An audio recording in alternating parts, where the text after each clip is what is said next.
आप सभी को मेरा नमस्कार। हमारा दाना से अणुतय सेवा स्वामी और छोटू तेजी है भूरी प्यार।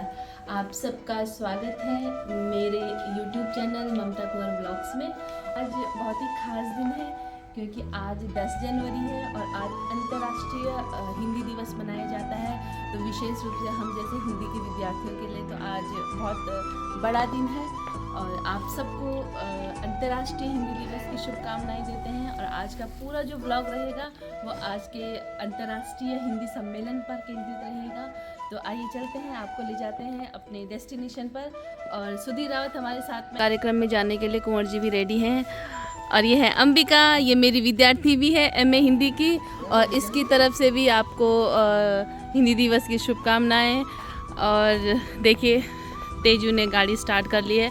हमारे नए नए पायलट हैं, पहाड़ी टोपी में खूब जच रहे हैं पायलट भी।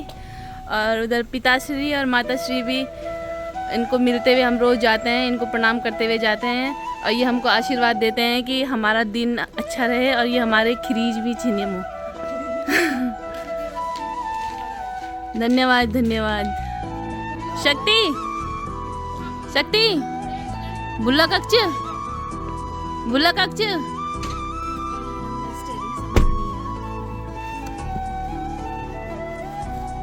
बहुत सेल्फ स्टैंड काम आएगा ना।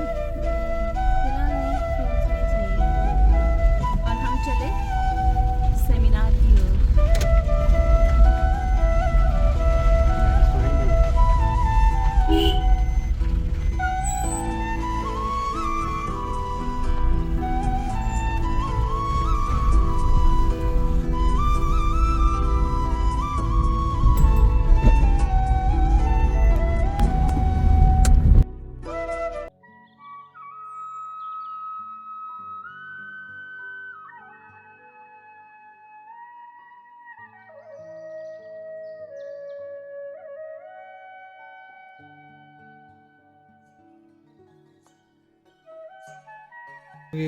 और ये देखिए हम अपने कॉलेज में पहुंच गए हैं। सबसे पहले ये छोटे छोटे ये पिल्ले हैं, इन्होंने हमारा स्वागत किया। देखो कितना सुंदर सुंदर है ये हम छुट्टी में। देखो अच्छा आप भी नमस्ते। नमस्ते जी नमस्ते। आप लेटे हो उधर, धूप सेक रहे हो। कितने सारे हैं ये, इनके लिए पानी भी रखा था।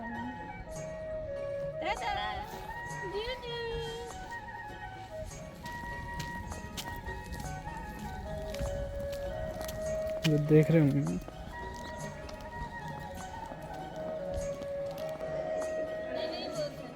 ये हमारे विश्वविद्यालय है।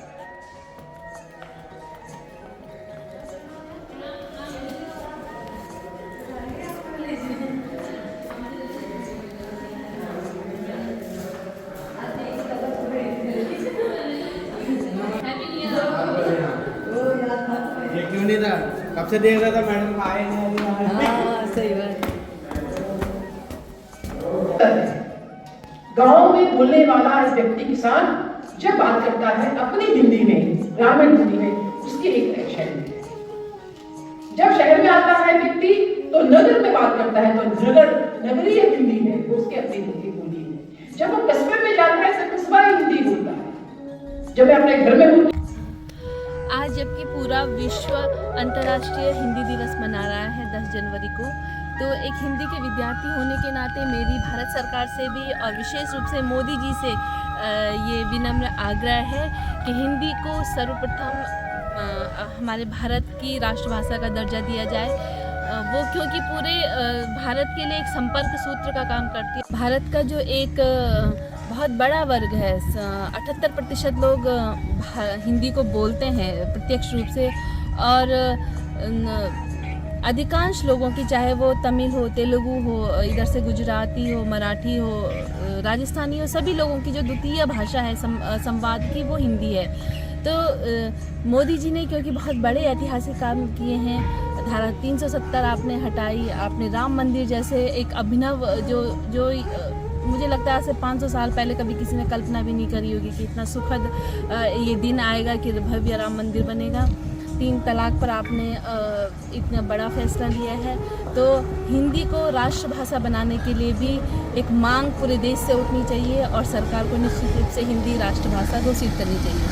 और कॉलेज में कार्यक्रम के बाद हम लोग हरिद्वार के लिए चल दिए, जहाँ की एक अंतर्राष्ट्रीय सम्मेलन हिंदी पर हो रहा है। तो अब हम लोग वहाँ पहुँचेंगे।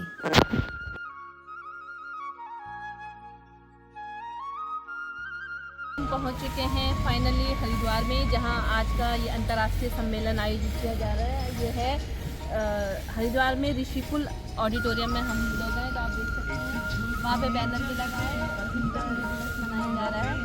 और आप लोगों को अंदर में चलते हैं। अभी गेस्ट के आने में समय है, हम लोग पहले व्यवस्थाएँ देखने के लिए कहीं आए हैं। ये हम सभागार की ओर जा रहे हैं और ये ऋषिकुल का ऑडिटोरियम है। लगभग 550 की कैपेसिटी का ये हॉल है। तो आइए देखते हैं क्या क्या तैयारियां यहाँ पर हुई हैं। और ये आप देख सकते हैं कि इस समय मंच सज्जा का काम चल रहा है।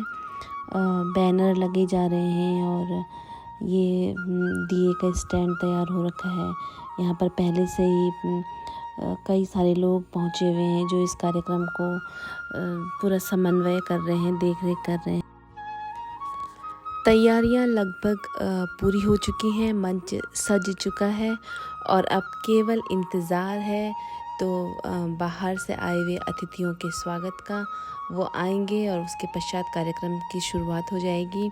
इससे पहले मैं आपको दिखाना चाहूँगी कि ये जो सामने ऋषिकुल राजकीय आयुर्वेद महाविद्यालय सभागार हरिद्वार, ये जो लिखा हुआ है, ये आजकल उत्तराखंड में आप दुकानों में देखेंगे या चौराहों के नाम देखेंगे तो ये कुमाऊं की एक लोक कला है, ऐपण कला है जो, तो उसको ये प्रमोट करने के लिए और उसको विश्व फलक पर स्थापित करने के लिए अब नेम प्लेट से लेकर के और दुकानों के नाम, और ये देखिए इस समय मेरी नज़र इस पर पड़ी तो इस पर भी ऐपण कला के माध्यम से इसको प्रिंट करवाया गया है। तो ये बहुत अच्छी बात है, बहुत खूबसूरत लग रहा है। और अभी कार्यक्रम शुरू होने में काफ़ी टाइम है क्योंकि डेलीगेट्स नहीं आए हैं और चीफ गेस्ट नहीं आए हैं अभी तक। तो तेजू और मैं तब तक ऋषिकुल की सैर कर रहे हैं और चाय पानी पी के आते हैं तब तक। ये देखिए हवा चल रही है और बहुत तेज़ हवा चल रही है। अब वैसे तो आज और दिन की अपेक्षा हरिद्वार में मौसम खुला हुआ है, नहीं तो यहाँ पे पूरा धुंध और कोहरा छाया रहता है, लेकिन तो भी मौसम साफ़ है, लेकिन बर्फीली हवाएँ चल रही हैं। सर्दियों के मौसम में, और वो भी तब जब कि हरिद्वार में इतनी ठंड पड़ रही हो और बहुत तीखी ठंडी चुभीली जो हवा होती है वो चल रही हो बाहर, तो उस पर अदरक की चाय और समोसे के तो क्या कहने। ये वापसी में हमको हमारे कॉलेज की फैकल्टी मिली और मैंने इनसे कहा कि मेरा यूट्यूब चैनल सब्सक्राइब कर लेना और उसको शेयर भी कर लेना। तो वो कह रहे कि मैम हाँ, हम लोगों ने देखा आपको, हमने सब्सक्राइब भी कर लिया, तो ये अच्छी बात है। और यहाँ पर मुझे मेरी फैकल्टी मिली और हम लोगों ने, क्योंकि मैं न्यू ईयर के बाद अभी इनसे मिल पाई हूँ, तो बहुत ही वार्मली हम एक दूसरे को मिले, सबने एक दूसरे को विश की। इसके बाद हम हॉल की तरफ चले तो वहाँ पर मुझे रश्मि मैम, कमला जोशी दीदी जी, ये लोग भी मिले और ये तो इनका प्यार तो मुझे हमेशा मिलता रहता है। इसके बाद हम लोग ऑडिटोरियम की ओर बढ़ चले। वहाँ पर सभी लोगों का अभिवादन किया क्योंकि बहुत सारे लोग मुझे पहचानते हैं, अच्छे से जानते हैं, तो सबको मिलकर के बहुत अच्छा लगा। और गुरुजी को मिलकर के तो बहुत ही अच्छा लगता है हमेशा। 84 वर्ष की एज में भी इनके अंदर इतनी ऊर्जा है, इतनी सक्रियता है कि हम लोगों को सच में इनसे सीख लेनी चाहिए। और जब भी मिलते हैं तो इतने गर्मजोशी से मिलते हैं, लगता है कि हाँ, माँ शारदे का ही वरद हस्त हमको मिला हुआ है। और इसी बीच कार्यक्रम की भी शुरुआत हो गई है और दीप प्रज्वलन से इस कार्यक्रम की विधिवत शुरुआत हो गई है।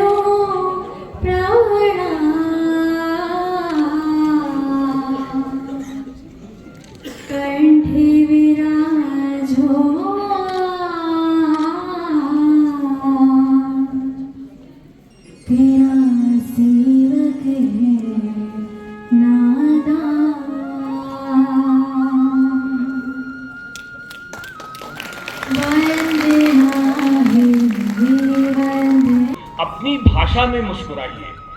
और जिस दिन आप अपनी भाषा में मुस्कुराएंगे और उसमें गर्व महसूस करने लगेंगे, उसमें बात करने लगेंगे, तो हिंदी का विकास अपने आप हो जाएगा।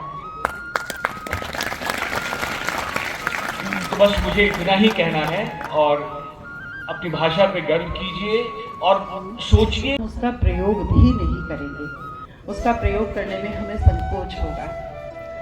और भारत से बाहर बैठकर हम इस देवभूमि से सगर के पुत्रों का उद्धार करने के लिए एक भगीरथ गंगा लाया था, और आज इसी देवभूमि से एक और गंगा पुत्र रमेश पोखरियाल निशंक अपनी हिंदी को राष्ट्रभाषा और विश्व बनाने के लिए यहाँ संकल्प यात्रा लेकर विदेश के मेहमानों के साथ आपके बीच है। मैं चाहूँगा करसत ध्वनि से आप उनका अभिवादन करें। कार्यक्रम बहुत लंबा चला और लगभग सभी लोगों ने बोला, तो वो वीडियो में मैं नहीं डाल रही हूँ, उतना बहुत लंबी हो जाएगी। लेकिन हाँ, यहाँ पे मंच पर खड़े इन व्यक्तियों से आपको पता चल सकता है कि कितने सारे वक्ताओं ने आज भाषण दिया, और ये सभी का सम्मान यहाँ पे शॉल, गंगा जली और बुके दे करके, रुद्राक्ष की माला भेंट करके इन सब का सम्मान किया गया है। और ये ग्रुप फ़ोटो सबकी हो रही है। ये विदेशों से आए हुए ये हमारे मेहमान हैं, जापान से हैं और ब्रिटेन से हैं। जो इनको हम लोग सी ऑफ करने जा रहे हैं, बस तक इनको छोड़ने जा रहे हैं, क्योंकि ये हमारा दायित्व बनता है कि जो हमारे मेहमान हैं हम उनको प्यार से, बहुत सम्मान से विदा करें। और इसी बीच हमारी बातचीत भी चलती रही।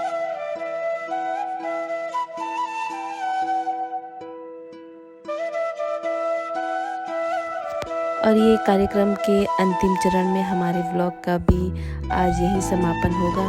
यहाँ से जो हिंदी के लिए संकल्प यात्रा ऋषिकुल से और हर की पैड़ी तक जाएगी, हम अपने मेहमानों को यहाँ पर विदा कर रहे हैं और सबकी शुभेच्छाओं को लेकर के, सबका प्यार लेकर के आज ये व्लॉग यहीं पर समाप्त किया जाता है। और फिर नेक्स्ट व्लॉग में हम एक अनुभव को, नई चीज़ों को लेकर के आप सबके सामने आएंगे। तब तक के लिए आप स्वस्थ रहिएगा, मस्त रहिएगा और व्यस्त रहिएगा। तो फिर मिलते हैं। और जाते जाते एक निवेदन आपसे कि मेरे चैनल को आप सब्सक्राइब भी करें, उसको शेयर भी करें, और मुझे कमेंट के माध्यम से प्लीज़ बताएं कि आपको मेरा जो बोलने का तरीका है उसमें कुछ सुधार की आवश्यकता है, या ठीक है, या बहुत अच्छा है। तो आप अपनी प्रतिक्रियाएं ज़रूर मुझे कमेंट्स के माध्यम से बताइएगा। आप सब लोगों का बहुत बहुत धन्यवाद।